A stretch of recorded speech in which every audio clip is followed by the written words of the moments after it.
আসসালামু আলাইকুম ওয়া রাহমাতুল্লাহি ওয়া বারাকাতুহু।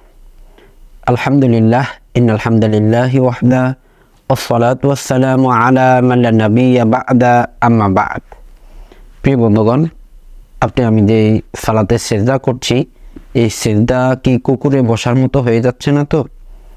জি হ্যাঁ, আমরা অনেক ভাইকে লক্ষ্য করে থাকি, বিশেষ করে আমাদের মা বোনদের এই ভুলটি সবচেয়ে বেশি হয়। যখন তারা সালাতে সিজদা আদায় করে, তখন কোণে থেকে দুই বাহু পর্যন্ত পুরোটাই জমিনে বিছিয়ে দেয় এবং আঁটো সাঁটো হয়ে তারপর সিজদা করে। তো এইভাবে সিজদা করা আল্লাহ রাসূল সাল্লাল্লাহু আলাইহি ওয়াসাল্লাম কুকুরের বসার সাথে তুলনা করেছেন।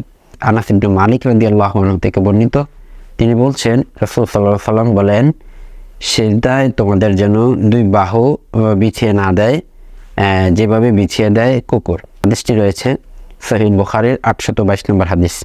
প্রিয় বন্ধুগণ, আপনাকে আমাকে সিজদা করতে হবে রাসূল সাল্লাল্লাহু আলাইহি ওয়াসাল্লাম যেভাবে সিজদা করেছেন।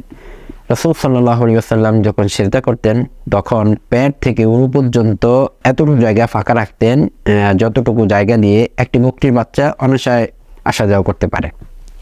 এই হাদিসটি রয়েছে সহিহ মুসলিমের 496 নম্বর হাদিস। প্রিয় বন্ধুগণ, আমরা যখনই সিজদা করি তখনই অবশ্যই এই বিষয়টি মাথায় রেখে তারপর সিজদা করতে হবে।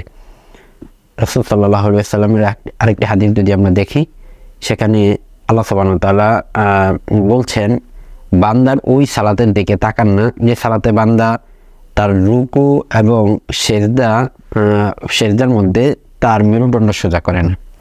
তো আমি যখন রুকু করি এবং সিজদা করি, অবশ্যই যেন মেরুদণ্ড সোজা থাকে, সেভাবে আমাকে সিজদা করতে হবে। আল্লাহ সুবহানাহু ওয়া তাআলা আমাদের এই আমল করার তৌফিক দান করুন। সুবহানাকাল্লাহুম্মা ওয়া বিহামদিক, আশহাদু আন লা ইলাহা ইল্লা আনতা, আস্তাগফিরুকা ওয়া আতুবু ইলাইক।